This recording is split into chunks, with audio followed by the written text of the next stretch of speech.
वैकुंठ चतुर्दशी की यह कथा बहुत ही रोचक है। आप लोग इसे मन लगाकर सुनिए, इससे वैकुंठ की प्राप्ति होती है। तो मैं आपको यह कहानी सुना रही हूँ।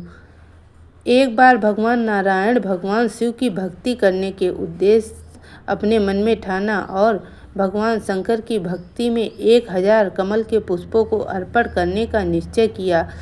इधर उधर सागरों में तलाश करके उन्हें 1000 पुष्पों की प्राप्ति हो गई। जब वह भगवान शिव का अभिषेक करने के बाद उन्हें पुष्प अर्पण कर रहे थे तो 999 मंत्रोच्चार के साथ एक एक पुष्प अर्पण करते जा रहे थे। जब 999 मंत्र पूर्ण हो गए और एक मंत्र शेष बचा तो उन्होंने देखा कि एक कमल का पुष्प है नहीं। उधर भगवान शंकर उनकी परीक्षा लेने के उद्देश्य से एक कमल के पुष्प को गायब कर दिया। अब भगवान विष्णु बहुत परेशान होने लगे। उन्हें एक पुष्प पूजा के समय कहीं से मिल नहीं रहा था। कमल का पुष्प भगवान शंकर पर चढ़ाने का उन्होंने निश्चय किया था, जिसकी वजह से वे कमल का पुष्प ही भगवान शिव को अर्पण करना चाहते थे। फिर उन्होंने सोचा कि मुझे तो लोग कमल नयन कहते हैं, क्यों न मैं अपने एक नेत्र को निकालकर भगवान शिव के चरणों में अर्पित कर दूं। इससे मेरा प्रण भी पूरा हो जाएगा और भगवान शिव की भक्ति भी मेरे पूर्ण श्रद्धा भाव से हो जाएगी। भगवान शंकर ने जब भगवान हरि के मन में यह भाव देखा कि भगवान हरि अपना एक नेत्र निकालकर उनके चरणों में अर्पित कर रहे हैं, उसी समय भगवान शिव प्रकट हो गए और बोले, हे नारायण, मैं तुम्हारी भक्ति देखकर बहुत ही लालायित हो गया हूँ और तुम्हें कुछ उपहार सहित देना चाहता हूँ।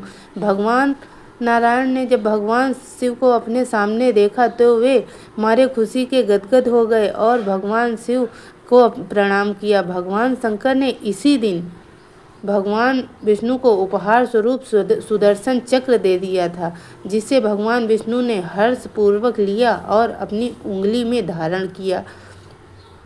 आज के दिन जो भी मनुष्य यह वैकुंठ चतुर्दशी की कथा सुनता है, उसके लिए वैकुंठ के द्वार खुल जाते हैं और उसे भगवान शंकर और भगवान नारायण दोनों की कृपा प्राप्त होती है।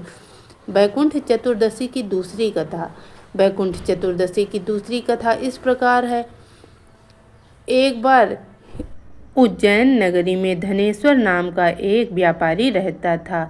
वह रस, चमड़े और मदिरा का व्यापार करता था। व्यापार के सिलसिले में वह इधर उधर जाया करता था। संसार की सारी बुराइयां उसके अंदर थी। भगवान की पूजा पाठ का वह कभी सोचता ही नहीं था। अपने व्यापार के सिलसिले में एक बार वह माहिष्मती नगर में पहुंचा, जहां बहुत सारे श्रद्धालु पूजन कर रहे थे। वहां वह कार्तिक महीने में एक मास रुका और नर्मदा नदी में स्नान किया, जिसके फलस्वरूप उसे इतना पुण्य प्राप्त हुआ कि मृत्यु के पश्चात वहां उसे लेने जब यम के दूत आए तो उसे यमलोक की जगह वैकुंठ धाम प्राप्त हुआ। आज के दिन जो भी मनुष्य यह कथा सुनता है और पढ़ता है, हुंकारा भरता है, उस पर भगवान नारायण और भगवान शिव की कृपा बरसती है। बोलो जय भोलेनाथ।